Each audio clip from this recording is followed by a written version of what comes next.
ترتیب یا آرائش۔ یہ مجازی معنی ہیں اور پہلے معنی سے برآمد ہوئے ہیں۔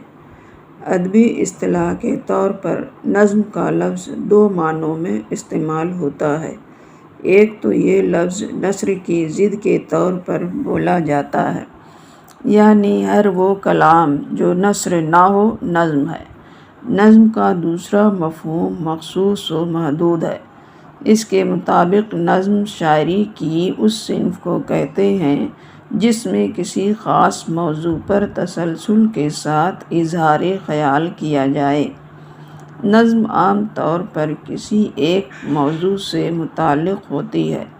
خاص صورتوں میں کسی نظم میں ایک سے زیادہ موضوعات بھی ہو سکتے ہیں، لیکن یہ سب کسی بنیادی موضوع سے مربوط ہوتے ہیں۔ نظم کا ایک مرکزی خیال ہوتا ہے جس کے گرد پوری نظم گردش کرتی ہے۔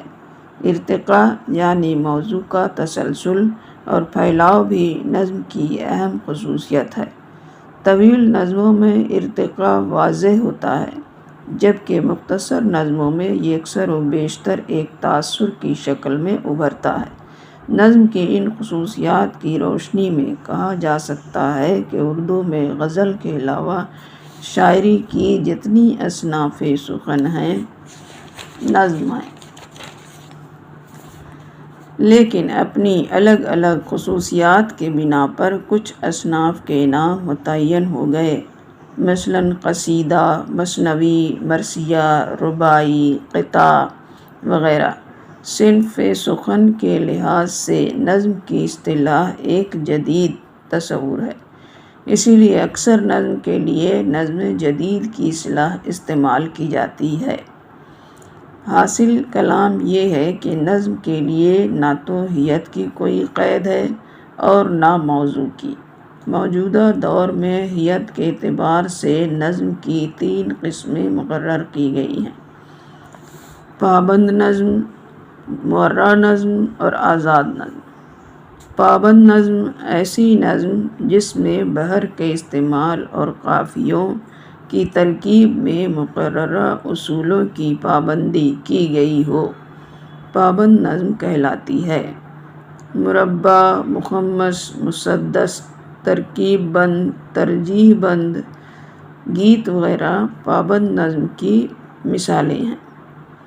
معرّہ نظم ایسی نظم جس کے تمام مصرعے وزن کے لحاظ سے برابر ہوں مگر قافیہ نہ ہو، نظم معرّہ کہلاتی ہے۔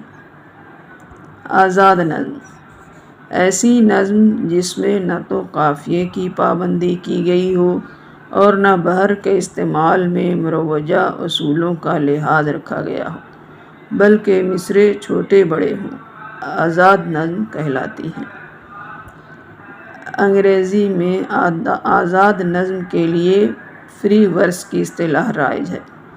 اردو میں آزاد نظم کا رواج انگریزی نظم کی تقلید کے باعث ہوا۔ 19ویں صدی کے اواخر میں جب ہندوستان میں انگریز کا عمل دخل بڑھا اور انگریزی زبان و ادب کے اثرات پھیلنے لگے تو ان کے نتیجے میں آزاد نظم کا چلن اردو میں عام ہوا۔